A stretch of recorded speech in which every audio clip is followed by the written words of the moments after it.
Hello and welcome to the Overland Journal podcast. I'm your host today, Ashley Giordano, and I am podcasting in remotely from Morocco in my Overland Explorer Vehicles camper and very close to the dunes.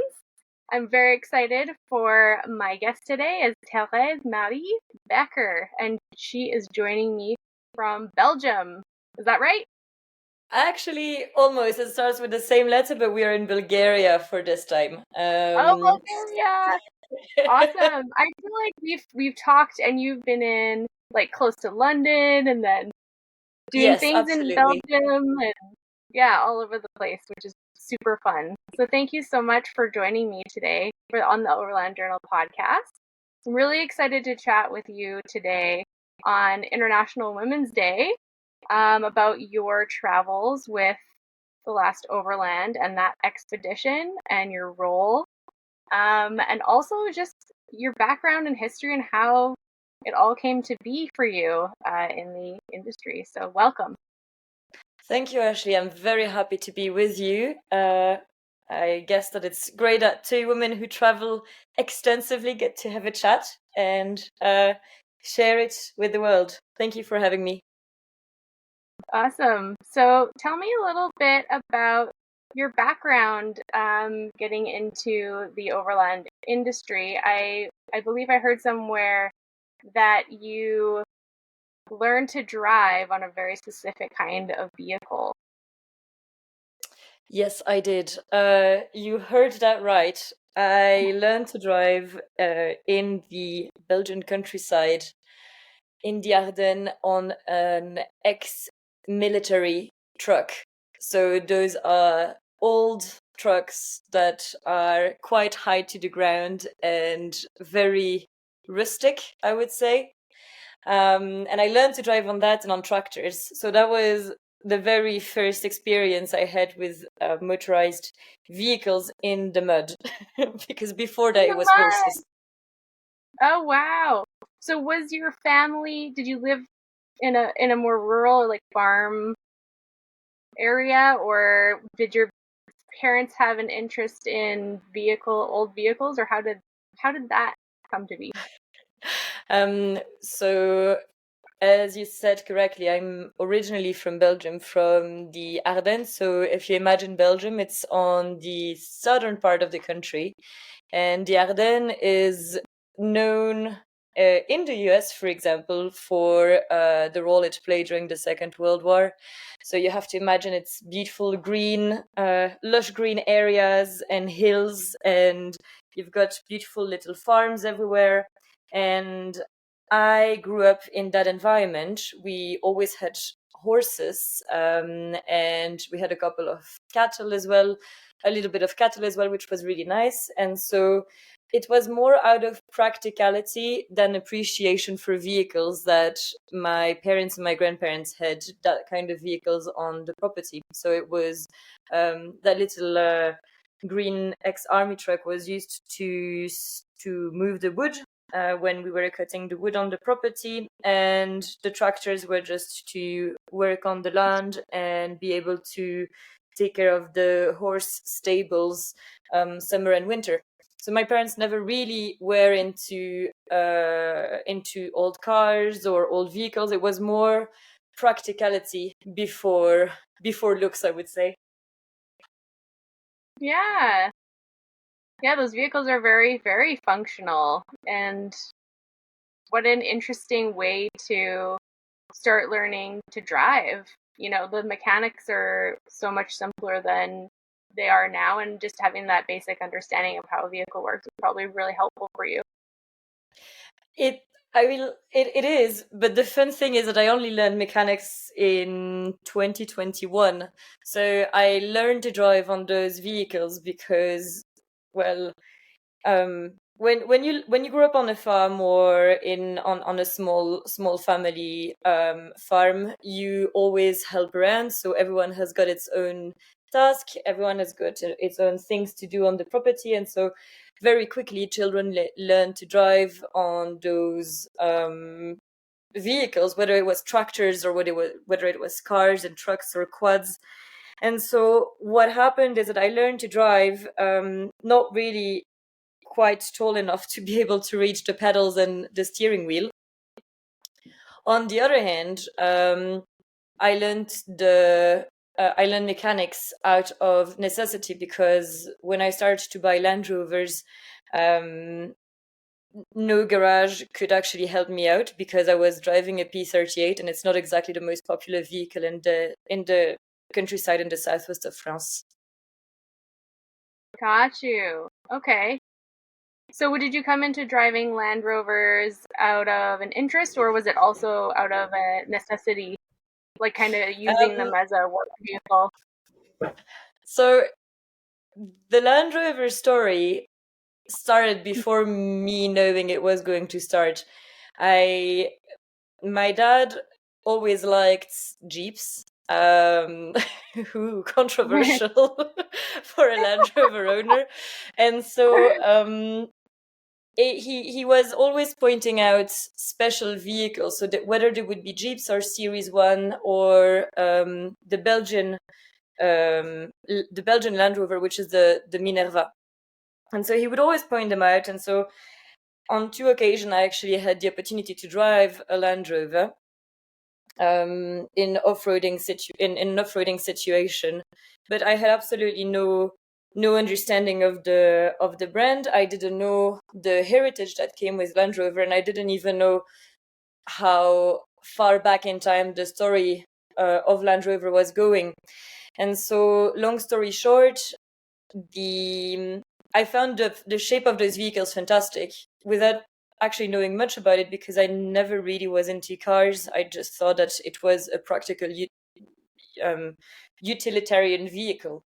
And after the last Overland, I bought my first Land Rover, because I had been overlanding in Europe with camper vans before, but before the last Overland, I was already seeing the limit of a propulsion vehicle, and so I wanted to move to a off-roading vehicle, or actually more 4-wheel drive vehicle. And what happened is that the camper van were really fun. I have owned 4 or 5 in a very short amount of time, because I was driving so much with them, and just every single time upgrading or adapting them to my needs.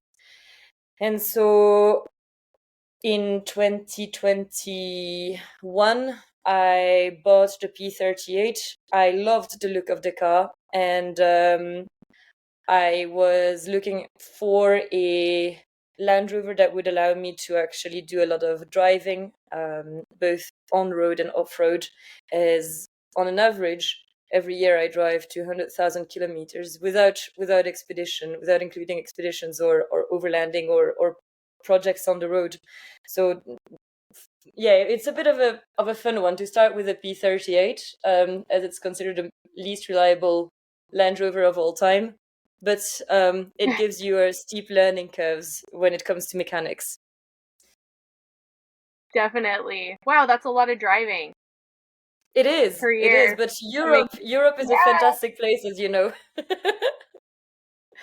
Yeah. Tell me a little bit more about the trips that you were doing in your van prior to your Land Rover trips.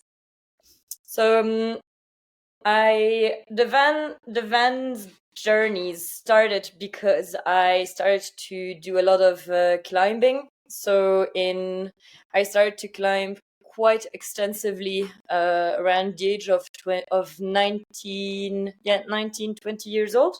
And so I would actually start to travel for the sake of climbing. And it's a lot of fun, but one of the problem I was encountering is that, as much as I loved the climbing and I loved going on to those places, I would always have to book a place to stay at, whether it was a hotel room or a B&B.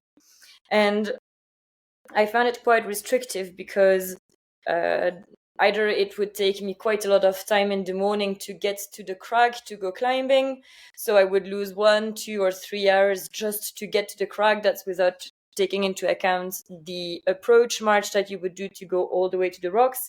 And that's without taking into account the amount of time you need to get prepared, warmed up. So very quickly, I was losing half of the day just to get to the crack and enjoy my climbing time. So I started to think about an option for traveling and lodging and resting and cooking in the same place without having the hassle of having to book a facility or a hotel room.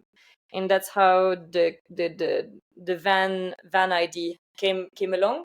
I was absolutely inexperienced in that, so the first car or vehicle I bought was my very first little camper van, which I called Mercator, after the famous traveler.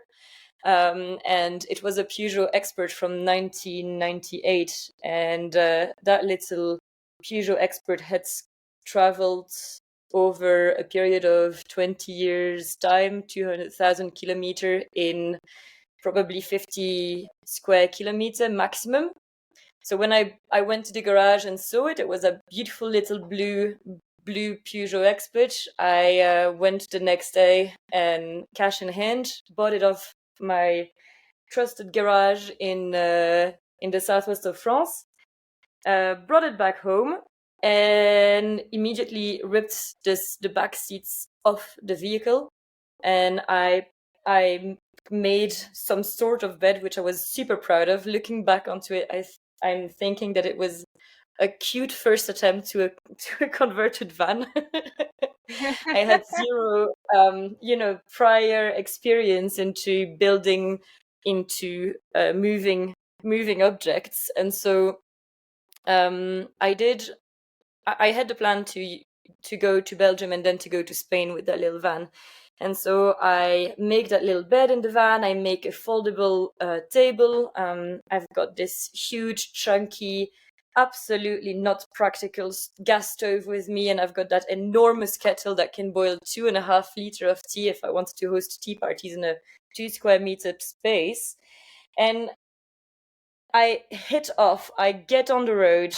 It's a beautiful summer day in the southwest of France. It's so warm.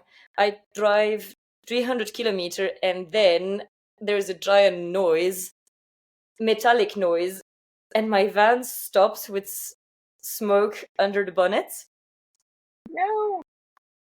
Basically, I didn't know back then that it wasn't going to be too bad, but I had broken the timing belt. So that little van that had never left the area where it was coming from, on its first trip, did 300 kilometer and directly go to the garage instead of actually going all the way to Belgium, which was another 700 kilometer from where we were.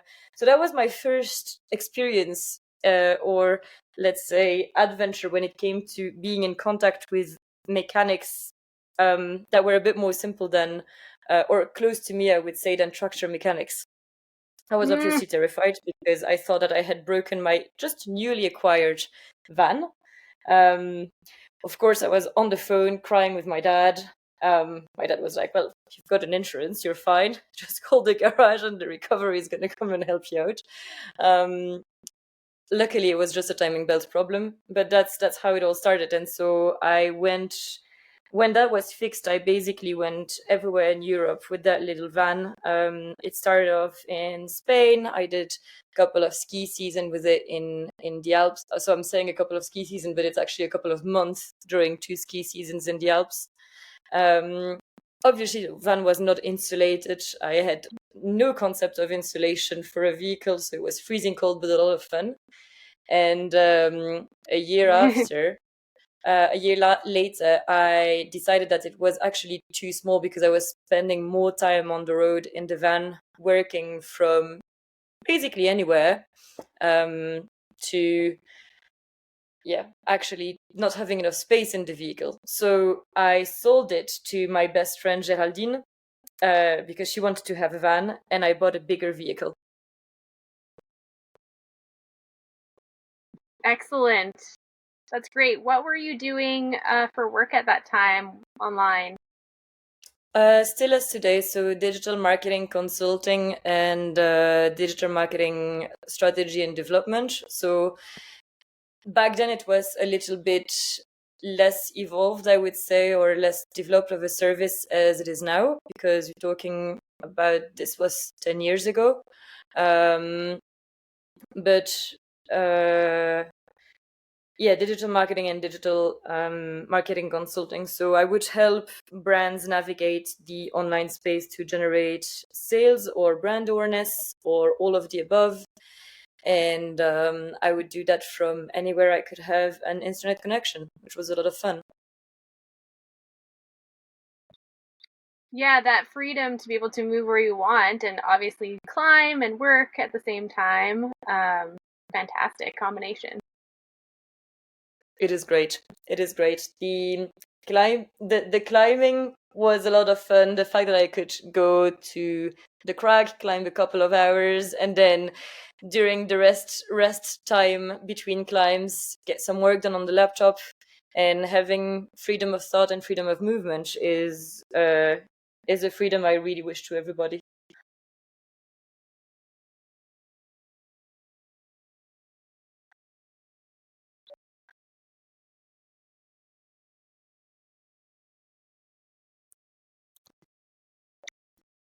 Your position work while you were working on the road, that position that you have, is that what led you into the last Overland project? Well, the last Overland projects came in, I believe, 6 years after I had started my professional activity. And it started off because a friend of Alex Bescoby happened to be a friend of mine as well. Charlie Smith contacted me one day and said, hey, there is this project. I don't know how, what, if it's going to go through or not, but they actually are needing a person like you on this project. And I had no clue what he was talking about. He was telling me about this old car, an old Land Rover going from Singapore to London with an old man. Like, the story didn't make much sense when Charlie was telling me about it, but I thought it was crazy enough to be interesting. And so I don't know. I don't know if it was innocence, stupidity, or just plain motivation, but it was a very fun connection moment, because what happened is that Charlie told me that story, asked me if I was interested. I said yes, why not? Just put me in touch with Alex Bescoby and Marcus, and let's have a chat and let's see what we can do, because why not? And we had a chat with Alex a couple of days later, I think. First a couple of email exchange, and then oh yeah, that's actually a good story. And then so after a couple of email exchange, we decided to get on a call to actually get a discussion going, meet up, because I wasn't in London back then. And so the first time I was supposed to meet Marcus and Alex Bescoby on a video call, I had been renovating a bathroom in the southwest of France, and I was doing tiling job, well actually detailing job, and it's and I managed to cut my finger really, really badly. But what happened is that I didn't want to go to the emergency room because I didn't believe it was that bad. My finger was just not hanging from my hand, so it wasn't that bad. And I was also getting really short on time because we were getting closer to the time of the appointment with Alex and Marcus. And so I had wrapped up my finger with some cotton pad that I had around, and I was getting ready for the appointment. And my mother had seen me, and she was like, "Are you all right? Because you look like you were going to faint." I was like, "Yeah, I've got this, no problem." So get on the call with Alex and Marcus, and before they can say even anything or hello to me, I'm giving a huge disclaimer, and I'm saying, look, I know this is totally not professional, or is not actually, what you would be expecting as a first call, but I have just cut my finger really badly, and there's a big possibility of me fainting during this call. Oh And that's no. how we met. That's how we actually met for the first time. Luckily, I didn't faint. The call went through. It was great fun. They are great people to talk to. Have a lot of stories to tell, and so the call went on. Decided to have a think about it, and 18 hours later, we had agreed on working together. So it just took basically one night of sleep and a little bit to decide that I would get on as a on-the-road storyteller and digital wizard. Fantastic. So if the Overland Journal podcast listeners aren't familiar with the story of the last Overland, or I guess the first Overland, Yes, yeah, what's a quick, I guess, kind of summary of those two, then the connection between them?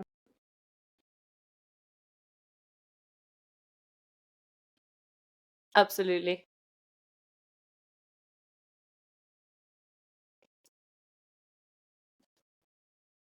So my understanding is that the first Overland was an Oxford-Cambridge expedition from London to Singapore.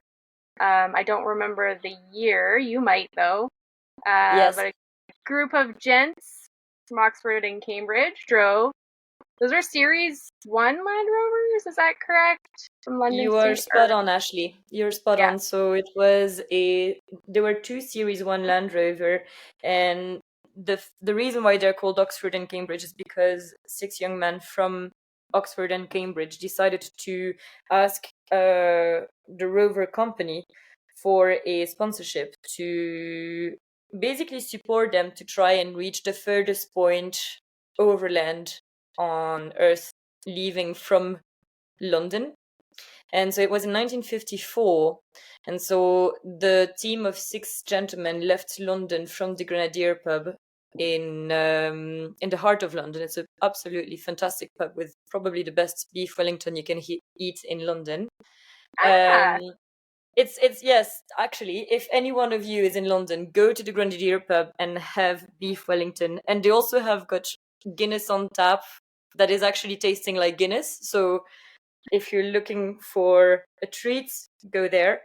And what they did is that they asked the rover company for a sponsorship, a partnership, basically, in to support their expedition. And these six gentlemen had not much of prior experience of being on the road for a very long time, but they were formidably well organized. And you can read all of that in Tim's book, The First Overland. And they took off in 1954 and came back. So they managed to reach Singapore, which had never been achieved before. And then they drove back a huge, quite a long distance from Singapore. And then Oxford and Cambridge were used for other expeditions. And then they actually were, well, Cambridge crashed, sadly enough, on one of the expedition, so it's never been found. And Oxford was sent to Saint Helena to be I think it was called some sort of research vehicle. So it was a vehicle that was used on the island by English scientists to do a ornithology expedition. So they were doing a researching year in Saint Helena, and as a gift to their guide, the English researchers decided to gift two Land Rover, and one of them was Oxford. That's how it arrived in the middle of the ocean on a small island. And so that guide actually brought Oxford from St. Helena to Ascension Island, where it's remained in his yard for a long time. And he was using the other Land Rover because it was a bit more new than Oxford. And after that, Oxford became a chicken coop and almost got turned into a road. So Oxford is coming from from quite a long time. She almost disappeared. yeah, it seems like that is such a common story for a lot of these old Land Rovers. You know, it's like, this Land Rover's been in a barn for like 30, 40, 50 years, and then all of a sudden somebody's found it and, you know, goes off on another amazing trip. Or I know that Grizzly Torque, the Land Yes. Rover that was driven by the two Canadians, uh, I believe that was around the world. They that vehicle has quite the legacy, and one of the gentlemen that traveled in it, Robert Bateman, as in very famous artist in Canada, and he had painted these scenes from all of the countries that he had visited on the side of the Land Rover, and he ended up redoing all the paintings or refurbishing the paintings along the side. So I love these Oh my lord. these stories of these Land Rovers coming back to life and running, and it's just fascinating to me. I love it. So, but It this is. one in particular has, you know, lived on an island for a really long time, and then Alex Vescovy and crew has this idea to put together the last Overland. And so what does that encompass? Well, you're touching on something super interesting because, as you say, it was on this island for such a long time. And what we need to mention is how Tim had actually written what is today considered the first Bible of overlanding, which is the first Overland, his book about his journey with his 5 other friends from London to Singapore. Because his book is more of a adventure how-to book than a book that you would buy in a train station to read in the train, because he has packed all these pages with extremely helpful, quirky, funny information that to this day are still being used by many overlanders. And so a lot of people have read his book over the years, because we are talking about that expedition to actually happen in 1954. Tim wrote his book in, I think that needs to be double checked, but it was 1956 or 1957. And to this day, his book has been sold. So a lot of people were looking for Oxford, were wanting to one day hopefully recreate this impressive journey that they managed to pull off in 1954. And it's actually took a very smart and driven gentleman as Alex Bescoby to be able to find Tim, and also be in contact with Adam Bennett, who is actually the man who managed to bring Oxford back. And Adam Bennett is the person who made who actually managed to convince the owner of Oxford to put her in a container and fly her to York. It's crazy when we think about it, because that little Series 1 has been in in her poorest state of existence for many years before actually knowing another glory. Simply because, yes, everyone would have loved to see her earlier on the continent, or at least in the UK, but no one had the drive of the drive and the know-how of Adam Bennett to actually bring it back, to get it brought back to the UK. And then it took Marcus Allender and Alex Bescoby to put that impressive expedition together. It was a one very long year of preparation. Yeah, what the length of the last Overland expedition, like how long was that on the road? Do you know how many days it was? Because were you on the whole trip or a section of the trip? I was on the entire journey, but the time where the team went to Turkmenistan. That's another very interesting quirky story of the last Overland of our expedition, because so the expedition actually lasted, to answer your first question, 111 days over 23 countries and 19,000 kilometers. And so it was a difficult logistical feat, I would say, for Marcus, because he was dealing with local regulation in every single country. As you know, that you want to drive through, there are specific regulation, specifically outside of Europe, actually, whether you need a local insurance or specific accompaniment from local guides. So Marcus had to deal with that first. And then the second thing that he had to deal with was a team of people from many different nationalities. So Nat, Marcus, so Nat, which is Tim Slasser grandson, Marcus Allender and Alex Buscapy are all the three of them are from England. Then you had Leopold, who is the director and photographer and filmmaker, who is from France. David Israeli is from America. We had Larry Leong from Singapore. We had Dr. Sil from Malaysia, and you had me from Belgium. So we are dealing with 5 completely different passports, with obviously a whole completely different visa situation for every one of us. So hats off to Marcus for organizing all of that. And so what happened is that I actually didn't know I was going to be on the expedition, because when I agreed on working with Alex Pescaby and Marcus Allender on this project, it was initially decided that I would be working from anywhere I would have a good internet connection, wherever my base was, and at the time that was the southwest of France. So I actually learned that I would be on the journey.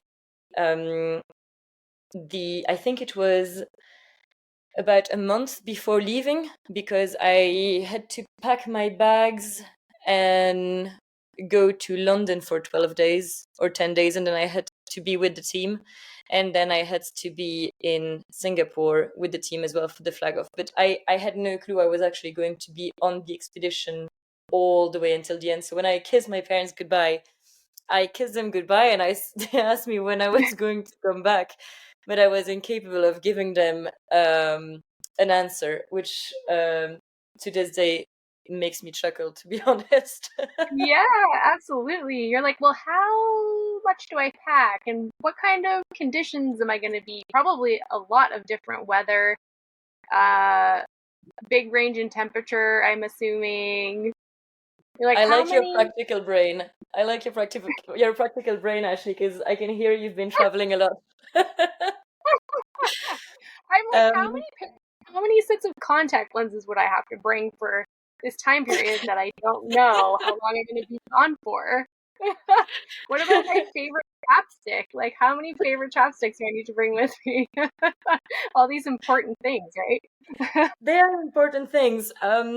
What happened is that when you climb a lot, and when you decide to travel a lot by road, and you never really know when your return date is, you learn to pack what will be of essence based on your habits on the roads or based on your activities. So that was actually quite nice that I had a couple of years of experience behind my back regarding that, because when you go climbing for a couple of days in the mountains and you go camping, you only have got what you can carry with you, and if you haven't packed it, you don't have it. It's as simple as that. And if you've packed it, you need to be able to carry it. So I had been thinking, because Alex and Marcus had told me, look, do your visas for these locations just in case. So that was when we were in Singapore. I did know I had to do my a couple of paperwork for just to be in Singapore. That was the first thing, and they told me just pack for any situation and any weather, which obviously is absolutely not a practical information, because any situation, any weather, I was not sure if we were going to encounter a Yeti on the road, or if we actually were just going to be sipping pina coladas under the tropics. So I packed as practically as I could think, and I had thought, if we are going on to be on an expedition and the countries that we are crossing all have got different cultures and approach regarding women, because that's another factor to factor in, is that as women we can't really travel in a free state of mind, just jumping and running around in a cute flowery dress, because that wouldn't be respectful for many places in the world. So I decided to go for my expedition in uniform, which was a beige pair of thick cotton tactical trousers, because that could do both in very hot weather and in very cold weather. I had 7 white cotton t-shirts. I had 1 black dress with me, and 2 technical trousers. So one for the warmer climates and one for the colder climates that I had received from a friend and sponsor, Sandfox. They are a company based in Turkey who make fantastic technical garment. So Sandfox had actually equipped me with a couple of things, and that was it. I would only have my super cold winter sleeping bag with me and the items that I've listed there. Of course, I always had a scarf with me, because depending on the countries that we would be in, it would have been of good practice to just, cover my hair or cover my head. Yeah, the scarf is like that classic item that I feel is so helpful in so many different ways. And I've really been enjoying on your You're so Instagram right. account. Yeah, I've been really enjoying on your Instagram account. You're reliving the trip a little bit, and there was a post about clothing recently, and I so appreciated that, because that's something I always think about. If you're going to all these different places, and being in Morocco right now, what do I wear that if it's warm, like really hot, but also I need to kind of cover up, like what are the best things to wear? So I always loved your look on the photos that I saw from that expedition, with the collar button up, sure, with the belt and pants and the scarf. And yeah, very looking cool and expedition-y. So I'm glad that it was functional, and those are You're good. right. That's good It was advice. Just mainly when you need functional, to and I'm glad that you thought only it bring a few looked things cool. with you and That's you have always limited space. Because I'm assuming you didn't have very much space. I didn't catch that last part. Oh, I just said that you guys probably didn't have very much space, like, No, and you're room right. for, yeah. You're right. We didn't have much space. What we had is we had the instruction of having 1 duffel bag each and 1 personal small bag, a little bit like how do you call them? Those airport bags that you can take in the cabin? Oh, like a carry-on. Yeah, like a carry-on. So the way that I had organized my gear was very simple. I had my own pharmacy with me. So I wanted to make sure that, because I was the only girl on the trip, I wanted to make sure that I was not imposing on men a element that they would have to make an effort to think about, because it doesn't come naturally to them. So I was making sure that I had painkillers with me. I was making sure that I had um, basic pharmacy to be able to take care of myself on the road with all the basic problems that women can encounter. And of course, we had Dr. Sil on the journey with us, and he was a human doctor as much as he was a car doctor, which was great. But I believe that when you are a minority in the group, and I'm not talking here about gender, but I'm really talking about number, you owe it to yourself and to the well-being of the group to actually be independent in the taking care of yourself. So we had each that duffel bag. I had my pharmacy in it. I had my clothing, and then I had, in total for the expedition, 3 pair of shoes. So I had 1 formal pair of shoes, which are the black heels that you've probably seen in a couple of the pictures where we were invited to gatherings that were a bit more formal.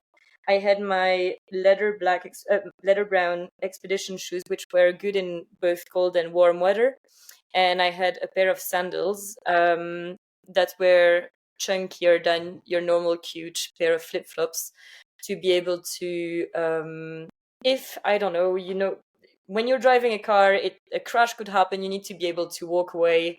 So that's the thinking I had in mind: is pack items that will be practical even in times of emergency.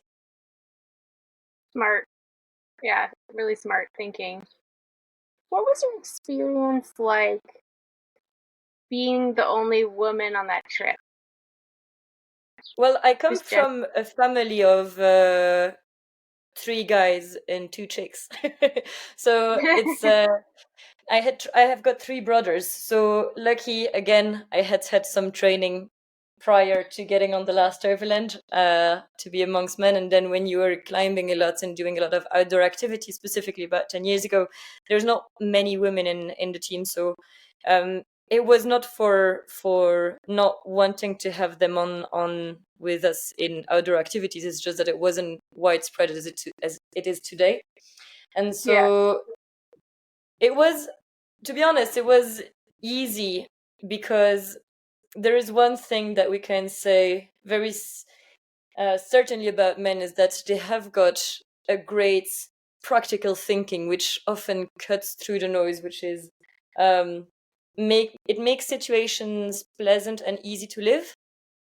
I believe that for this specific case, everyone was quite good spirited, and the fact that we were with 3 vehicles and often changing spots was giving us the opportunity to get to know each other and have a good spirit of camaraderie. The other interesting thing to note is that before the last Overland, our team actually had never ever been all the 8 of us together. So what happened is that Yeah. Alex Bescabi knew Leopold, David, and Marcus. They then learned to know Nat, but all of us together, so Dr. Still, Larry, Alex, Marcus, Nat, Leopold, David, and I had actually, the first time ever we were all together was when we were in Singapore a couple of days before departure. Wow. That's super interesting. I've been in situations like that too, and yeah, it's kind of, yeah, it's like another side of the adventure, right? Is like what everybody's like and getting to know everybody's personalities and seeing, yeah, it's, and being able, like you were saying, to you're traveling and driving and switching around, so you kind of have an opportunity to chat with each other, and yeah, it's fun. You're so right.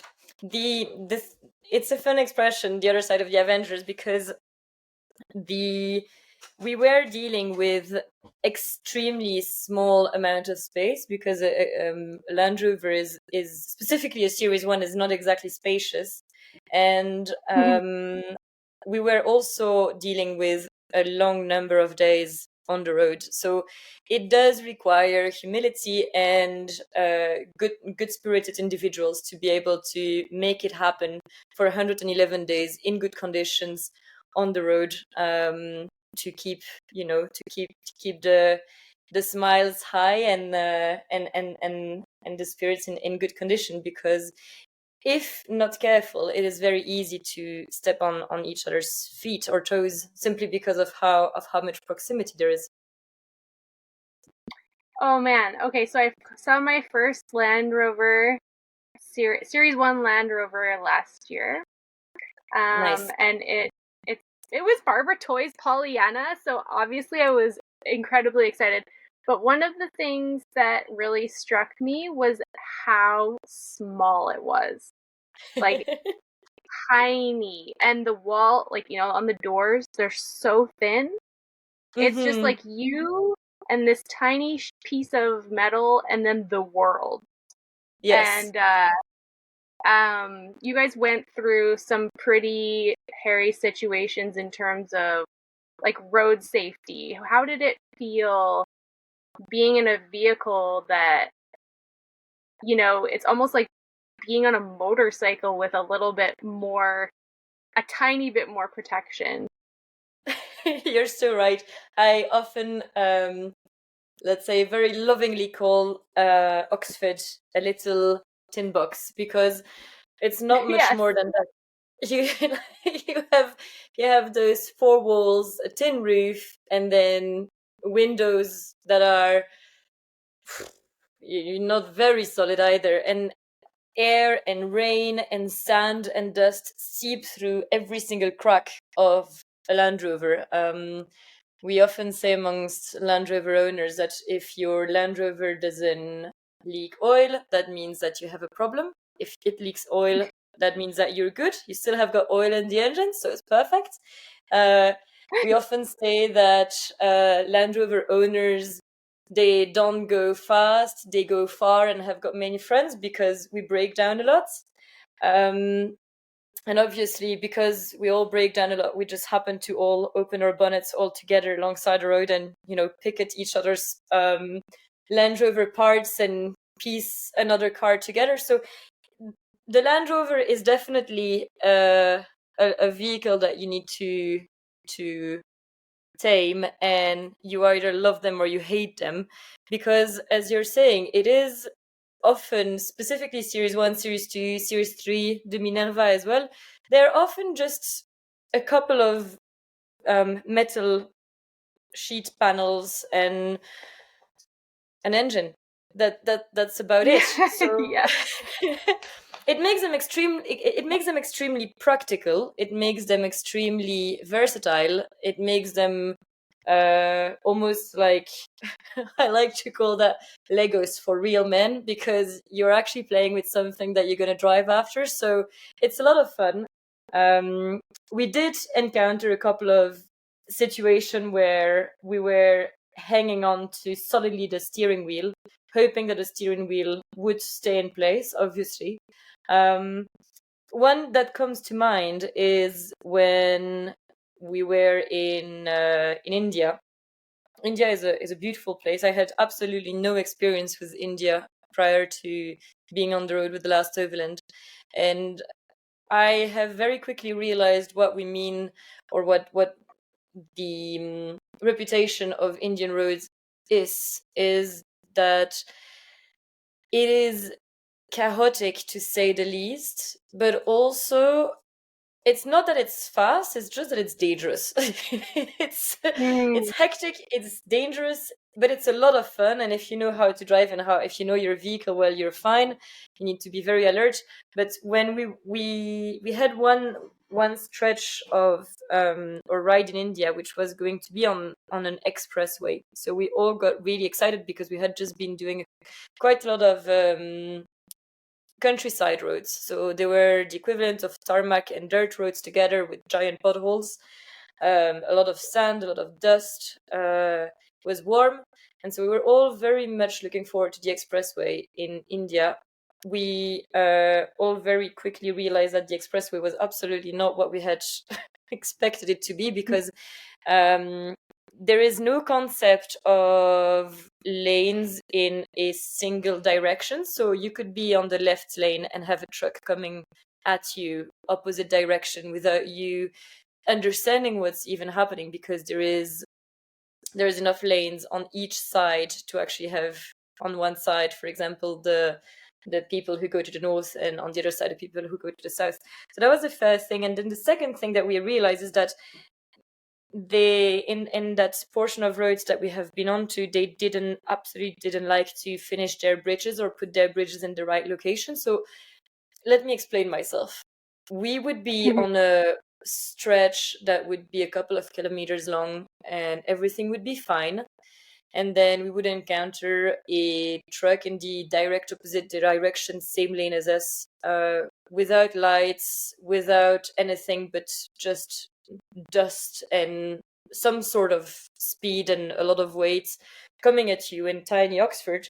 And then you would avoid that truck smartly, but there you would have on your right a goat crossing the road, and then you would avoid the goat. And what's happening is that you have got just a giant hole in the middle of the road that is the size of a rectangle of 6 meter long and 3 meter wide, because they put the bridge in the wrong place. So you would have to then take a super hard left, go on some sort of dirt junction, which is not a road. You see that people have just been there because that was the only place to drive on. And you would go in the complete opposite lane of where you would be going, but still in the same direction. Yeah, it was crazy. It was crazy. It was fun. I've got fond memories of driving in India. Thoroughly liked it. So the difficulty obviously didn't scar you enough, and the danger. You still got good memories, which is awesome. To be honest, the only time I have been scared is when we were when we had to we were in Nepal and we were on our way to China, and we were quite tight on time because it's a very strict regulation to get into Tibet, and it's a very strict regulation to get into China. So we were quite tight on time, and I remember that day everything went well and wrong at the same time. And so at some point we had to actually reach our hostel for the night. We were one day before border crossing, and things were just not going right. So it got dark. The road was becoming more and more muddy and dirty and difficult. So we were not on tarmac. We were on real true mud, as you would expect it being in the jungle.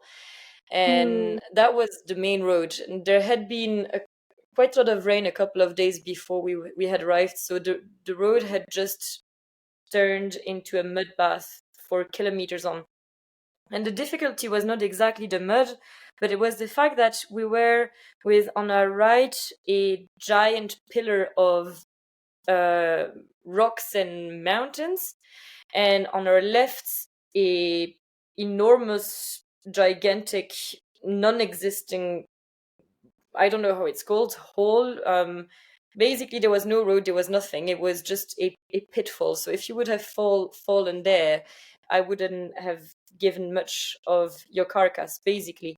And so we would drive and drive and drive, and we were tired. And we arrived on that section of road, and it was dark, and there was actually a lot of traffic, and we had not many centimeters for wheels to be staying on the road. So we were often, I remember I was driving and Alex was in the passenger seat, and he was actually guiding me to actually see the side of the road. So I was basing myself on his voice and on the very little lights that we were getting from Oxford's lights, because Oxford didn't have any LED light or any special hardcore overlander technology to be equipped with.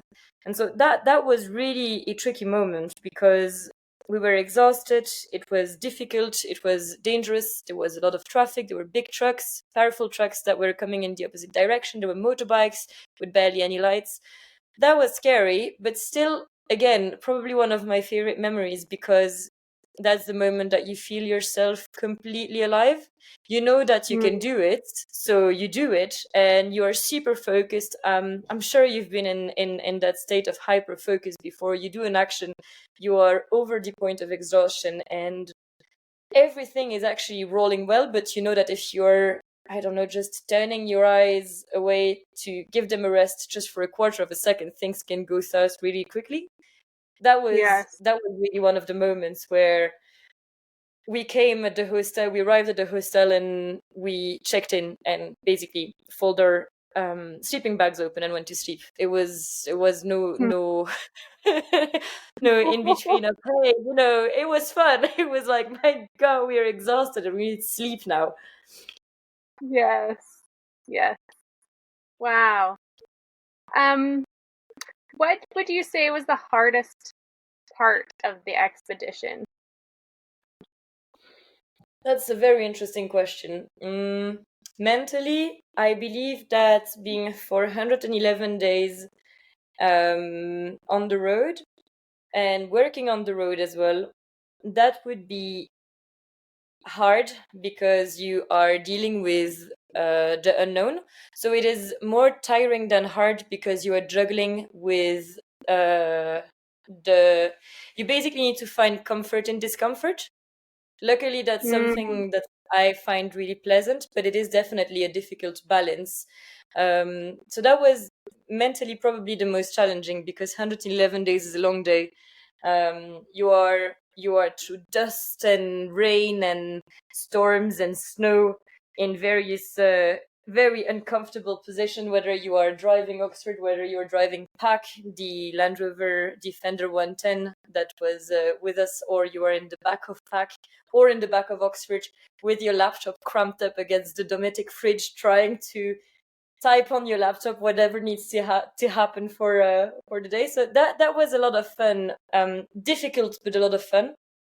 Mm-hmm. I would say physically, the change of climate, I found that difficult. The change of climate because we were in Asia to start with, on the warm side of Asia, so tropical climate, and then we would be for 2 weeks on the plateau in Tibet. I lost at that moment quite a lot of weight because of the elevation, but also because of the food that we were eating every single day in Tibet were noodles in broth with a little bit of veg. Mm. Um, so physically, that was hard. Luckily, a person in good health who has got a good body composition can go through that like a breeze. And I would say emotionally, probably the arrival. So the last day of the expedition was probably the toughest because that's the moment where the pressure drops. So Mm. it's emotionally, as long as you are a good spirited individual, that you are very content with yourself in your own mind, and that you are happy to be with other, and that you keep, you understand very quickly what each other's boundaries are on the road. That is actually quite doable. But for me, the challenge was the arrival. When the pressure drops, that's when you realize, whew, unplug, done. Yeah, it's a huge change too, coming back from that. It is. We actually slept in the next day, which was a whole new thing after 111 day on the road. Yeah, it's a really long time to be crushing it out every single day. And I know you guys are filming, right? As Yes, well as yes. cheering, so there's that pressure too. Yes, what's beautiful about this is that Leopold and David have extensive experience in filming and documenting lives on the go. If I can say it in those terms, meaning that Yeah. because they are experienced in that way of doing, it made it so much more easy because they had their own functioning going on. Larry was an experienced traveler as well, so he had his own way of functioning, which made it easy because he had his own rhythm and his own understanding of the road, which was super, super helpful. Dr. Sil had his own ways as well. So the beauty was that we were quite self-sufficient. I have extensive experience of working on the road and on the go, so it made it very easy to work together because each one of us had its role and could embrace it wholeheartedly very easily. The only pieces of the puzzle that we needed to figure out quickly was how to be together for 111 days because they were total strangers. We were total strangers for each other. But in terms of practicalities, I think that our team was quite well organized. Fantastic. Fantastic stuff. What were your takeaways from this expedition? Like when you got home or thinking about it months afterwards, was there anything that you learned or that you've taken forward with you because of the experience? Absolutely. It's an interesting question because I had traveled extensively in Europe on my own or with friends.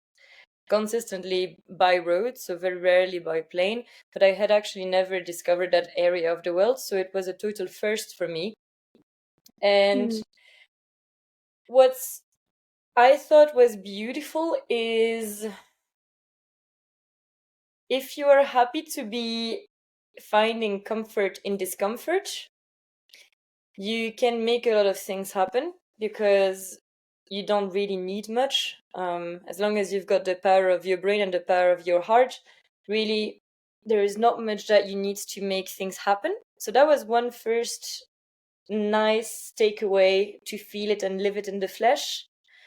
The other thing I thought was nice is how I learned to be more organized in my head, meaning that when you've got, because you've got 111 days on the road, at some point it's not that you run out of things to talk about with your comrades, but it's more that you are enjoying and taking in the sceneries and taking in the experience for yourself. So we had also moments where everyone was quiet and could think for themselves about, the scenery, the road, what was happening that day, etc.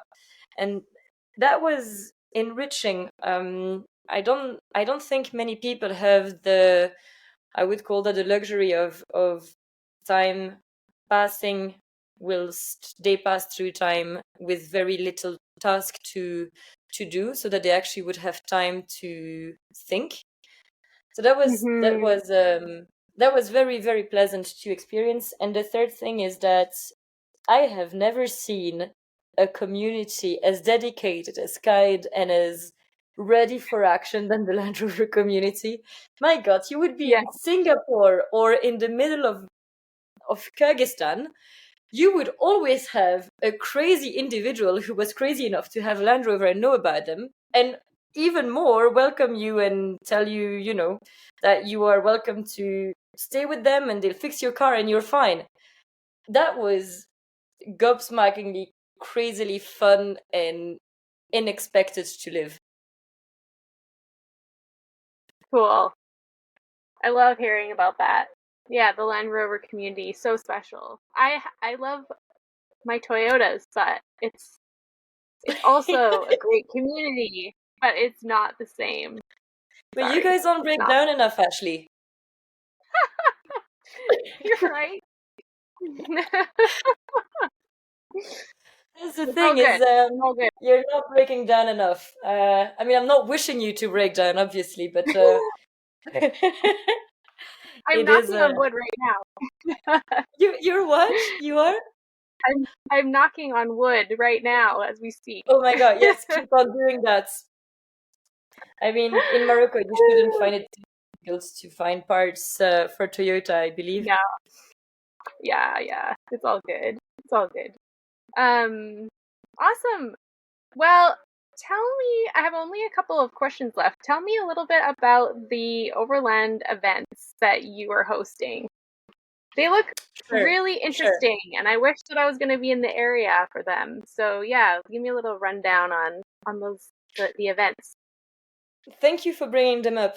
They are called the Land Rovers and Campfires, and they are events that I have created because in a bit of a selfish way, in the sense that I love good food, I love good people, I love a good campfire, I love good whiskey, basically all the beautiful epicurism of life, and I love Land Rovers. So I had, amongst my friends and amongst the people I meet, a lot of people who are telling me, oh, this is so nice. We had this campfire with a couple of friends. I wish that we could do this more.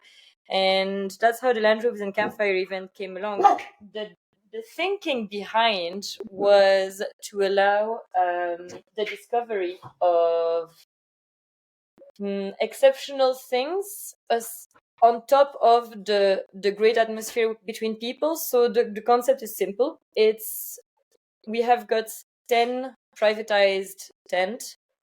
People drive with the Land Rover. We are welcoming every single Land Rover owner, whether you have got a beautiful classic Range Rover V8 supercharged Vogue interior with all the accessory that you want, or you have a new Defender and you're feeling a bit like a newbie in the Land Rover community, we welcome all of you as long as you can drive to the place. And what's happening is that the Saturday, so the Friday people arrive, they have got, we drink together, we cheer together, we welcome everybody, and we give everyone their tent. And then what's happening is that we have on the Saturday breakfast all together. It is all the time, every single time we use local products and we go for local delicacy. So the first edition was set in Belgium, so we had a very, very traditional Belgian breakfast. Then we head off to a private location that is organized to be only accessible and available for us. So outside of the event, you cannot visit that place or you cannot go to that place. And we do a tour. So it's either in the traditional production of a country or it's a beautiful savoir-faire. After that, we have got a... What is that? What is this? What's this French thing that you said? Oh, savoir-faire is know-how. It's the know-how. It's the knowledge of a craft. Ah, okay. Oh, yeah, okay. Yes, got it. You said it so my wonderfully. friend. I was like, ooh. And then what's happening is that we have lunch all together with it's prepared by our chef, Geraldine, and then we go for a green laning discovery of the area that we are in. Again, it's super remote, so you wouldn't really find those trails if you were going by yourself. We often try to pair that with some explanation of the surroundings so that people know what they're looking at and find it easier to appreciate what they're looking at. And it's making it a nicer drive experience. After that, it's late, so we come back to the camp, which is on a private property, often on the grounds of castles. So we have got agreements with the owners to be in that beautiful environment that is completely wild. It's a forest, so it's not something that has been organized or anything. And we get started with an aperitif, and the bar is then open. We don't do any driving anymore. Everyone is relaxing, enjoying cigars, enjoying a good drink. We are preparing the evening meal, which is local meat, butchered meat, and also vegetables that are local to the area. All of that with music. We invite people to bring their instruments. Depending on where we are, we have got a live band that is there. So we all cheer and feast together. And then the next day on the Sunday, we have a beautiful brunch together, again, local food, and then green laning, and then we say goodbye to everybody and welcome them for the next one. That sounds absolutely fabulous. Where do they take place this year? I'm assuming in the summer, perhaps, and when? You're so right. So we are going for this north of France for the end of the summer.